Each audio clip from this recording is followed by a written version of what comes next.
नमस्कार दोस्तों, आज के इस वीडियो में हम स्टॉक टू रिचेस बाय पराग पारिक इस बुक के चैप्टर नंबर 1 का डिटेल एक्सप्लेनेशन देखने वाले हैं। दोस्तों, मैं चैप्टर को इतने डिटेल में एक्सप्लेन करता हूं कि आपको बुक पढ़ने की जरूरत ही नहीं पड़ती है। अगर आप फिर भी बुक पढ़ना चाहते हो तो उसमें कोई भी नई चीज नजर नहीं आती है। दोस्तों, ऑलरेडी मैंने how to avoid loss and earn consistently in the stock market by Prasenjit Paul और rich dad poor dad by Robert Kiyosaki, इन दो बुक के ऊपर डिटेल एक्सप्लेन किए हुए वीडियो मैंने ऑलरेडी बनाए हैं। इस चैनल पर जाके प्लेलिस्ट में जाओगे तो आपको इन दो बुक्स के डिटेल्ड एक्सप्लेन्ड वीडियो आपको मिल जाएंगे। और आज से हम यह तीसरा बुक शुरू कर रहे हैं। दोस्तों, अगर आप इस चैनल पर पहली बार आए हो तो मैं आपको बताना चाहूंगा कि मैं 1000 डेज की चैलेंज कर रहा हूं, जहां पर मैं आपको जीरो से लेकर एक्सपर्ट लेवल तक शेयर मार्केट, वो भी आसान भाषा में सिखाने वाला हूं। और शुरुआत में जो भी बेसिक और नेसेसरी बुक है उनके ऊपर हम डिटेल एक्सप्लेनेशन वाले वीडियो बनाने वाले हैं, ताकि हमारा बेस स्ट्रांग हो जाए और धीरे धीरे स्टॉक मार्केट के जितने भी बेसिक्स कॉन्सेप्ट है उनके ऊपर मैं मास्टर क्लास वीडियो बनाने वाला हूं।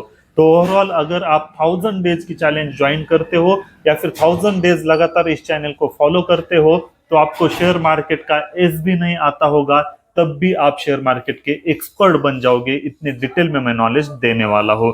तो उम्मीद करता हूँ दोस्तों, अगर आप भी सच में शेयर मार्केट जीरो से सीखना चाहते हो तो आज ही इस चैनल को सब्सक्राइब कीजिए और इन वीडियोस को फॉलो कीजिए। तो चलिए दोस्तों, आज के इस वीडियो की शुरुआत करते हैं। और आखिरी में इस पूरे चैप्टर की समरी सिर्फ 2 लाइन में देखने के लिए इस वीडियो को पूरा देखिए। तो दोस्तों, फर्स्ट टॉपिक है इन्वेस्टिंग। इस चैप्टर में आप क्या सीखने वाले हैं? ऑथर बताते हैं कि इन्वेस्टिंग एक बहुत ही कॉम्प्लेक्स एंड कंफ्यूजिंग चीज है। अलग अलग लोगों को इन्वेस्टिंग का मतलब अलग अलग होता है। मतलब हर कोई अपने हिसाब से इन्वेस्टिंग का मतलब निकालता है और इसी वजह से इन्वेस्टिंग काफी ज्यादा कंफ्यूजिंग सब्जेक्ट है। और आप जो भी इन्वेस्टिंग के बारे में सोचते हो, यह टॉपिक पढ़ने के बाद आपके विचार या आपका पर्सपेक्टिव इन्वेस्टिंग को लेकर जरूर बदल जाएगा, ऐसा ऑथर बताते हैं। मतलब ये सब चीजें आप इस टॉपिक से सीखने वाले हो। चैप्टर के शुरुआत में ही ऑथर बताते हैं कि इन्वेस्टिंग एक चैलेंजिंग गेम होता है और हम सब इन्वेस्टिंग में होते हैं कभी ना कभी।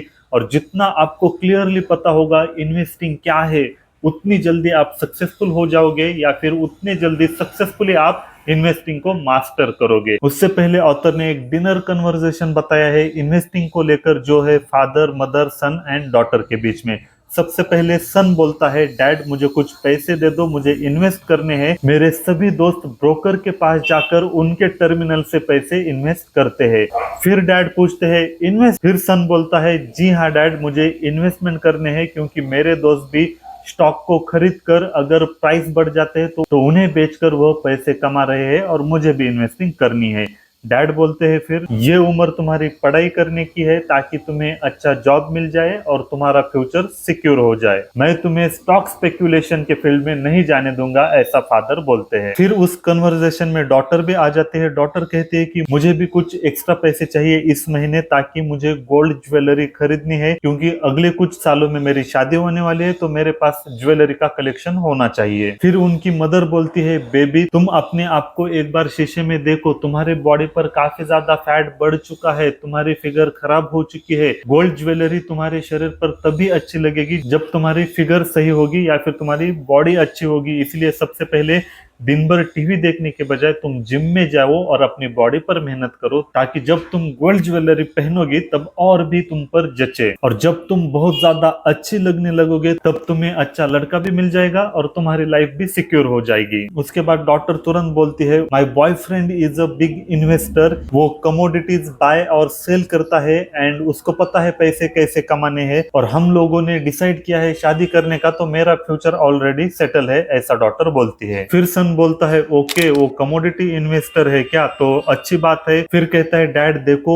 यह बिजनेस बहुत बढ़िया है, हर कोई स्टॉक से पैसे कमाता है और मुझे भी स्टॉक इन्वेस्टर ही बनना है और अच्छा खासा पैसे कमाना है, क्योंकि हर कोई इसी से ही पैसे कमा सकता है। आप दिन भर फैक्ट्री में मेहनत करके ज्यादा पैसे नहीं कमाते हो। फिर उनकी मदर बोलती है, चुप हो जाओ तुम्हारे डैड फैक्ट्री में जॉब करते हैं, इसीलिए ही तुम्हें सिक्योर लाइफस्टाइल दे रहे हैं। अगर वह जॉब नहीं करते तो तुम इतने आराम से ऐश आराम में जिंदगी नहीं जी रहे होते, ऐसी उनकी मदर बोलती है। फिर सन एंड डॉटर एक साथ बोलते हैं, लेकिन हम इन्वेस्टिंग से काफी अच्छा खासा पैसे कमा सकते हैं। जब हम इजीली पैसे कमा सकते हैं तो मेहनत क्यों करनी है, और यह फैक्ट्री पे काम करने से अच्छा ऑप्शन है। फिर उनकी मॉम बोलती है मुझे इस डिबेट पे नहीं पढ़ना है, मेरे पास ऑलरेडी इनहेरिटेड मतलब उनके पेरेंट्स ने दिए होंगे, वो ऑलरेडी उनके पास कुछ स्टॉक्स है और कुछ रियल एस्टेट प्रॉपर्टी है जिससे मुझे डिविडेंड भी आता है और रेंटल इनकम भी आता रहता है। उनकी मदर बोलती है तो मुझे इन्वेस्टिंग के बारे में बात करके बोर नहीं होना है। फिर डैड बोलते हैं ओके सब कुछ ठीक है, अब मैं जा रहा हूँ सोने, मुझे इन्वेस्टिंग को लेकर और ज्यादा कंफ्यूज नहीं होना है, गुड नाइट बच्चों, ऐसा कहकर वह सोने जाते हैं। तो यह कन्वर्सेशन बताकर ऑथर हमें यह समझाना चाहते हैं कि इस कन्वर्सेशन से पता चलता है कि किसी को भी इन्वेस्टिंग का एक्चुअल में मतलब पता ही नहीं है। सन और डॉटर बात तो कर रहे हैं लेकिन उन्हें एक्चुअल में इन्वेस्टिंग का मतलब पता नहीं है। फादर ने ऑलरेडी अपनी इन्वेस्टमेंट फैक्ट्री में कर दी है और वह सोच रहे हैं कि बच्चों को अपनी इन्वेस्टिंग एजुकेशन में करनी चाहिए। उनकी डॉटर भी गोल्ड खरीदना चाहती है लेकिन वह भी यह नहीं जानती है कि एक्चुअल में वही इन्वेस्टिंग है, और उन चारों में एक्चुअल कोई इन्वेस्टर है तो वह है उनकी मदर, लेकिन उनको भी यह बात पता ही नहीं है। तो इससे ऑथर यह बताने की कोशिश कर रहे हैं कि हर किसी के लिए इन्वेस्टिंग का मतलब अलग अलग होता है, हर कोई अपने हिसाब से इन्वेस्टिंग की डेफिनेशन बताता है। तो अब चैप्टर का अगला पॉइंट शुरू होता है, what is investing. Investing is a very exhaustive subject, बहुत ज्यादा कॉम्प्लिकेटेड सब्जेक्ट होता है, और इन्वेस्टिंग का मतलब अलग अलग लोगों के लिए अलग अलग होता है। कुछ लोग रिलेशनशिप में इन्वेस्ट करते हैं, कुछ मैरिज में या फिर कुछ करियर में। Life is all about doing something to reap benefits in the future, मतलब जिंदगी का मेन मकसद ही ऐसा है कि हमें कुछ तो ऐसा करते रहना चाहिए जिसका बेनिफिट हमें फ्यूचर में मिले, या फिर हर कोई ऐसा कुछ ना कुछ करता है जिसका फायदा उसे फ्यूचर में मिलता है, और यही लाइफ होती है। मतलब हर कोई किसी ना किसी चीज में हर वक्त इन्वेस्टमेंट करते रहता है, लेकिन हर किसी के लिए इन्वेस्टिंग का मतलब अलग अलग होता है। जैसे कुछ लोगों के लिए लार्ज फैमिलीज को बनाना इन्वेस्टिंग एक्चुअल में इन्वेस्टमेंट होती है, क्योंकि वह ऐसा सोचते हैं कि अगर बड़ी फैमिली होगी, जब हम बूढ़े हो जाएंगे तो बड़ी फैमिली है इसलिए कोई ना कोई हमें संभाल लेगा।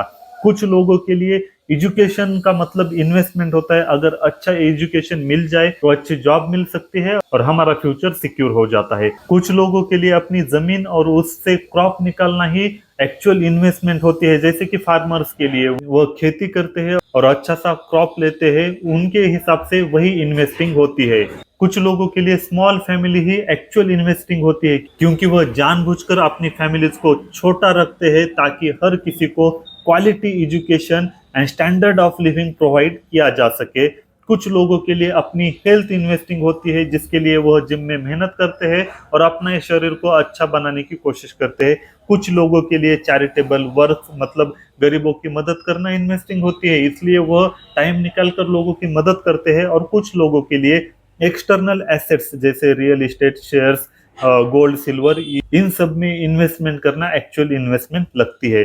तो इससे ऑथर क्या बताना चाहते हैं कि इन्वेस्टिंग का एक्चुअल मतलब यह है कि हम जिस भी चीज पर मेहनत करते हैं ताकि फ्यूचर में उससे हमें कुछ फायदा मिल सके, यही एक्चुअल में इन्वेस्टिंग होती है। अगर आप स्टूडेंट हो और आप पढ़ाई कर रहे हो तो आपका मेन मकसद है कि अच्छे मार्क्स पाकर अच्छी जॉब पा लेने का, तो अब फिलहाल तुम पढ़ाई में इन्वेस्ट कर रहे हो। तो ओवरऑल आप जिस भी चीज पर मेहनत कर रहे हो ताकि फ्यूचर में कुछ फायदा मिल सके, यही एक्चुअल में इन्वेस्टिंग होती है। अब अगला पॉइंट शुरू हो जाता है इन्वेस्टमेंट प्रोडक्ट्स, जो कि हम सभी को पता है, जैसे कि stocks, bonds, mutual funds, real estate, precious metals जैसे gold and silver, insurance, commodities, ये सब इन्वेस्टमेंट प्रोडक्ट है। और हर एक प्रोडक्ट का मकसद अलग अलग होता है, या फिर हर एक प्रोडक्ट का एक यूनिक फीचर होता है। जैसे स्टॉक्स हम क्यों खरीदते हैं, ताकि डिविडेंड मिल जाए और कैपिटल एप्रिसिएशन भी हो जाए। बॉन्ड्स क्यों खरीदते हैं, क्योंकि यह सेफ ऑप्शन होता है स्टॉक्स की तुलना में, मतलब जो लोग ज्यादा रिस्क नहीं लेना चाहते हैं वो स्टॉक्स की बजाय बॉन्ड्स को प्रेफर कर सकते हैं। फिर आते हैं म्यूचुअल फंड्स, अगर आपको कुछ भी लोड नहीं लेना है, कुछ भी स्ट्रेस नहीं लेना है, सिर्फ पैसे लगाने हैं, तो आपको म्यूचुअल फंड्स में लगाने चाहिए, वहां पर रिस्क भी कम होता है और आपको स्ट्रेस लेने की भी जरूरत नहीं पड़ती है। फिर आते हैं रियल एस्टेट, रियल एस्टेट में आपको कैपिटल अप्रिसिएशन भी मिलता है, आप वो प्रॉपर्टी रेंट पर दे सकते हो या फिर खुद के लिए भी आप खरीद सकते हो। फिर आता है इंश्योरेंस। इंश्योरेंस सिक्योरिटी के लिए होता है। तो मतलब इन्वेस्टमेंट प्रोडक्ट अपने अपने हिसाब से खरीदने चाहिए। आपके हिसाब से क्या जरूरी है उस हिसाब से आपको खरीदने चाहिए इन्वेस्टमेंट प्रोडक्ट, ऐसा ऑथर बोल रहे हैं। हर एक प्रोडक्ट का यूनिक फीचर होता है, हर एक स्पेसिफिक होता है। आपकी जो डिमांड है, आपको क्या सही लगता है या फिर आपकी नीड्स क्या है, उसके हिसाब से आपको इन्वेस्टमेंट प्रोडक्ट चुनना चाहिए। अब नेक्स्ट पॉइंट शुरू हो जाता है इन्वेस्टमेंट प्रोसीजर।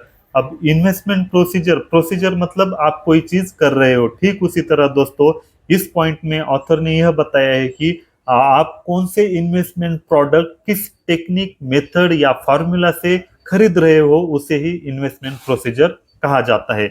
जैसे कि अगर किसी ने स्टॉक खरीदे और उसे कई दिनों तक होल्ड करना चाहता है तो हम उसे लॉन्ग पोजीशन कहते हैं। अगर किसी ने पहले से ही इंस्ट्रूमेंट सेल कर दिए हैं और बाद में वह खरीदेगा कम प्राइस पर तो उसे सेल पोजीशन कहते हैं। अगर कोई सिर्फ बाई या सेल कर रहा है बिना होल्ड किए तो उसे ट्रेडिंग कहते हैं। मतलब आप किस टेक्निक मेथड का यूज करते हो उससे आप कौन सी इन्वेस्टमेंट प्रोसीजर कर रहे हो यह डिसाइड होता है। मतलब अगर आपने शेयर्स खरीदे और कुछ दिनों के लिए होल्ड करना चाहते हो तो आप उसे इन्वेस्टिंग या फिर लॉन्ग पोजीशन कह सकते हो। लेकिन आज के आज शेयर्स को बाई या सेल कर रहे हो तो उसे ट्रेडिंग कहा जाता है। मतलब किस टेक्निक या मेथड का यूज कर रहे हो उससे आप कौन सी प्रोसीजर कर रहे हो उससे डिसाइड होता है कि आप इन्वेस्टिंग कर रहे हो या ट्रेडिंग कर रहे हो, ऐसा ऑथर बताते हैं। और जब से मार्केट में फ्यूचर एंड ऑप्शंस आए हैं तब से इन्वेस्टमेंट प्रोसीजर काफी बदल चुके हैं, ऐसा ऑथर बोलते हैं। मतलब दोस्तों अगर आप स्विंग ट्रेडिंग कर रहे हो या फिर इंट्राडे ट्रेडिंग कर रहे हो तो आप किस टाइप से स्टॉक्स खरीद रहे हो उसके बेसिस पर कौन सी प्रोसीजर में आप हो यह डिसाइड होता है। अब अगला पॉइंट शुरू हो जाता है इन्वेस्टर्स क्लासिफिकेशन। इन्वेस्टर कौन सा प्रोडक्ट किस प्रोसीजर से खरीद रहा है उससे इन्वेस्टर क्लासिफिकेशन होता है। एग्जांपल के लिए पहला है स्टॉक ट्रेडर, जो स्टॉक्स को खरीदता बेचता है उसे स्टॉक ट्रेडर कहा गया है। लॉन्ग टर्म इन्वेस्टर, जो स्टॉक खरीदता है और लंबे समय के लिए होल्ड करता है उसे लॉन्ग टर्म इन्वेस्टर कहा गया है। शॉर्ट सेलर, शॉर्ट सेलर कौन है, जो स्टॉक को पहले बेचता है फिर कम प्राइस पर खरीदकर प्रॉफिट कमाता है, उसे शॉर्ट सेलर कहा गया है। बाद में है रियल एस्टेट स्पेक्यूलेटर, मतलब रियल एस्टेट को जो स्पेक्यूलेट कर सकता है उसे रियल एस्टेट स्पेक्यूलेटर कहा गया है। फिर आते हैं कमोडिटीज फ्यूचर ट्रेडर, जो कमोडिटीज को फ्यूचर मार्केट में ट्रेड करते हैं। फिर आते हैं स्टॉक ऑप्शन ट्रेडर, जो हेजिंग का इस्तेमाल करते हैं स्टॉक के अगेंस्ट। फिर आते हैं डे ट्रेडर, जो स्टॉक्स को स्पेक्यूलेट करते हैं दिन के अंदर ऊपर जाने वाला है नीचे जाने वाला है। फिर आते हैं सेवर, जो सिर्फ अपने पैसों को बैंक में सेव करते रहते हैं। तो इतने टाइप्स इन्वेस्टर्स के ऑथर ने इसलिए बताए हैं ताकि वह बताते हैं कि अब जितने भी टाइप्स बताए हैं वह सब ऐसा सोचते हैं कि वह इन्वेस्टिंग कर रहे हैं।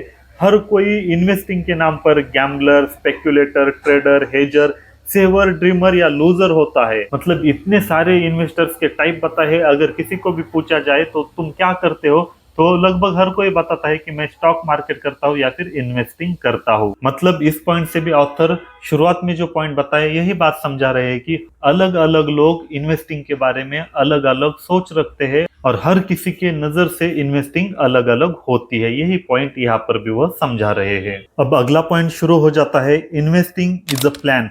इन्वेस्टिंग कोई प्रोडक्ट या प्रोसीजर नहीं है, लेकिन यह बहुत ज्यादा पर्सनल प्लान है। हर किसी को अपने हिसाब से प्लान करना चाहिए इन्वेस्टिंग को लेकर। हम जब तक यंग होते हैं या फिर जवान होते हैं तब तक ही हम कमा सकते हैं, लेकिन ओल्ड एज में जब हम बूढ़े हो जाते हैं तब हम कमा नहीं सकते हैं। तब यही इन्वेस्टिंग हमारे काम में आती है। मतलब अगर आप जिस भी कंफर्ट की लाइफ अब जी रहे हो उससे अगर आपको इम्प्रूव करनी है या फिर बुढ़ापे में आपको कंफर्टेबल लाइफ जीनी है तो आपको इन्वेस्टिंग प्लान करनी पड़ेगी। आपका जो गोल है उसके हिसाब से आपको इन्वेस्टिंग प्लान करनी पड़ती है। तो आपको बैठ के सोचना है आपके क्या गोल्स है, आप जिंदगी में क्या करना चाहते हो, आपका एम क्या है, यह सब सोचकर आपको इन्वेस्टिंग को प्लान करना है। तो इन्वेस्टिंग इज अ प्लान, आपको वो अच्छी तरीके से करना है। इसके लिए ऑथर एक एग्जांपल देते हैं। मान लो एक वर्किंग कपल है, मतलब पति पत्नी दोनों काम करते हैं और उनकी उम्र है 30 साल और उनके 2 बच्चे हैं, एक लड़का एक लड़की। अभी फिलहाल के लिए वह कंफर्टेबल लाइफ जी रहे हैं, लेकिन उन्हें यह पता होना चाहिए कि अगले कुछ सालों में लड़की की शादी करनी है, लड़के का एजुकेशन है, बहुत ज्यादा खर्चा होने वाला है। तो उस हिसाब से उन्हें अपनी इन्वेस्टिंग प्लान करनी चाहिए।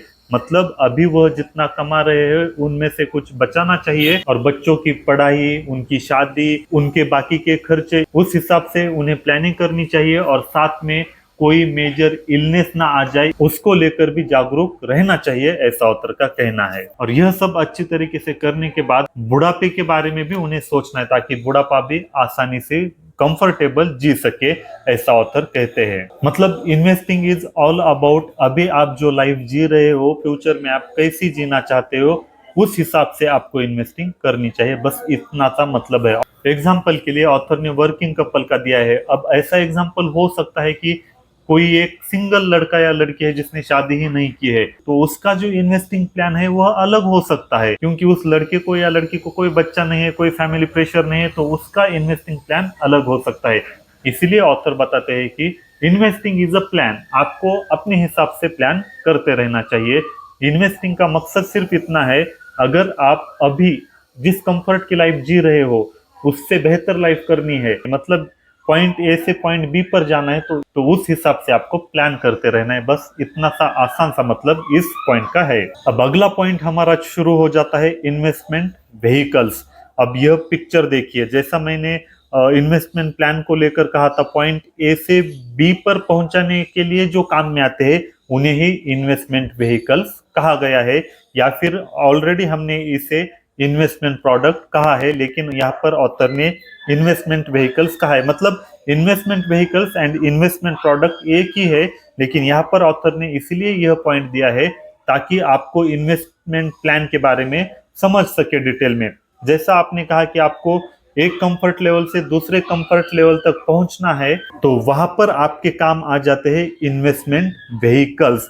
तो आपको कौन से इन्वेस्टमेंट व्हीकल्स कैसे पकड़ने हैं यह भी आपको ही डिसाइड करना है। इस बात को समझाने के लिए भी ऑथर ने एक एग्जांपल दिया है। हमारे पास कई सारी गाड़ियां होती है, जैसे कि ट्रक, ट्रैक्टर, बस, कई सारी होती है, लेकिन हम अपने कंफर्ट के हिसाब से चुनते हैं।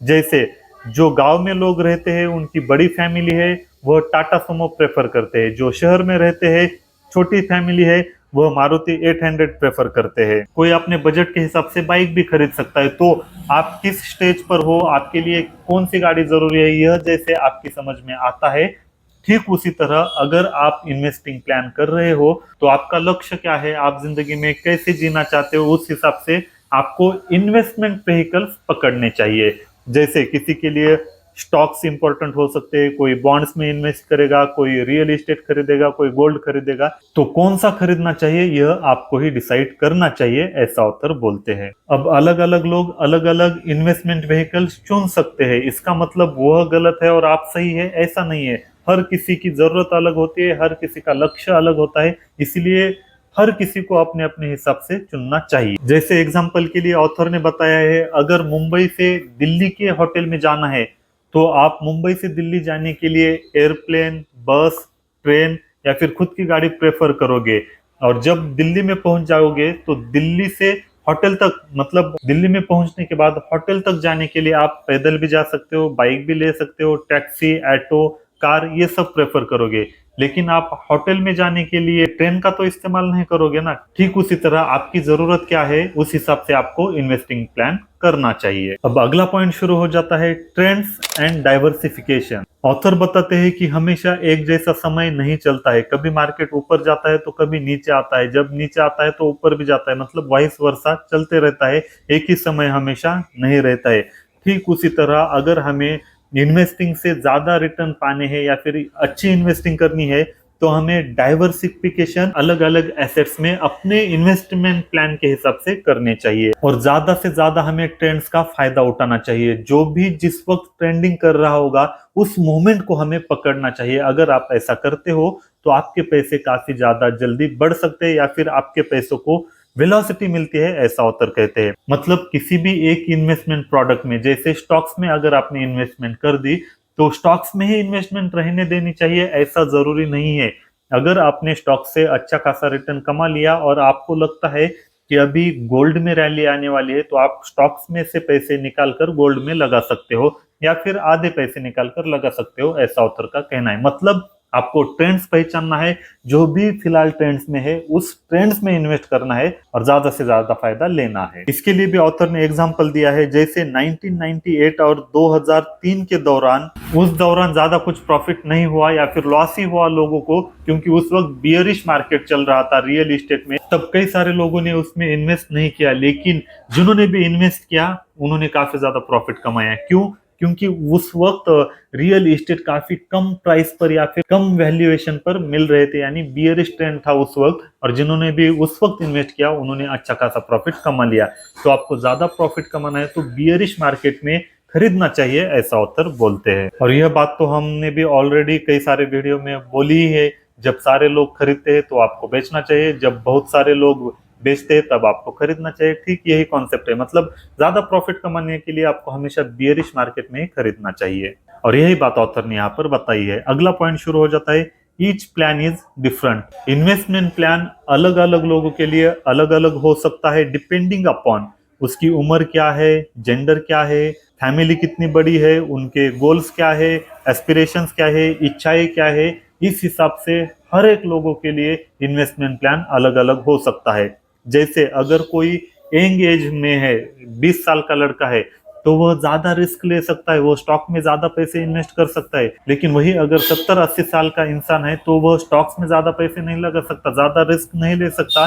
तब उन्हें ज्यादा सेफ चलना चाहिए, एफडी या फिर बॉन्ड्स में ही इन्वेस्ट करना चाहिए। तो हमारा पॉइंट ही यही है, each plan is different depending upon age, gender, family size, aspiration. तो इसका मतलब है हर किसी का प्लान अलग अलग होता है, या फिर आपकी जो इच्छाएं है उसके अनुसार भी प्लान बदलता रहता है। अगला पॉइंट है, trading is not investing.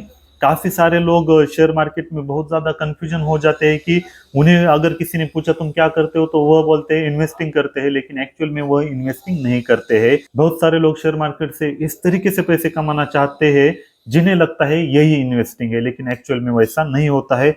Trading is not investing. काफी सारे लोग इसमें कंफ्यूजन हो जाते हैं और इसी वजह से वो प्रॉफिट नहीं बना पाते हैं। जैसा ही शुरुआत में ही ऑथर ने कहा है कि जितना जल्दी आपको क्लियर हो जाएगा इन्वेस्टिंग क्या होती है, उतना जल्दी आप सक्सेसफुली उसे मास्टर कर सकते हो। इसलिए आपको एक्चुअल में समझना है कि इन्वेस्टिंग क्या होती है, जो ऑलरेडी हमने डिस्कस किया है व्हाट इज इन्वेस्टिंग में, और इन्वेस्टिंग प्लान कैसे करना चाहिए, उस हिसाब से आपको इन्वेस्टिंग और प्लान करते रहना चाहिए। जैसे कुछ लोग एक्चुअल में डे ट्रेडर होते हैं, दिन भर वह स्क्रीन के सामने बैठे रहते हैं, बाय सेल करते रहते हैं, वह एक्चुअल में ट्रेडिंग कर रहे होते हैं, लेकिन वह खुद को इन्वेस्टमेंट कर रहे हैं या फिर इन्वेस्टिंग कर रहे हैं ऐसा बताते हैं। ऐसी बिल्कुल भी गलती नहीं करना चाहिए। ट्रेडिंग के बारे में कुछ बुरा नहीं है, लेकिन आप क्या कर रहे हो यह आपको पता होना चाहिए, ऐसा ऑथर बोलते हैं।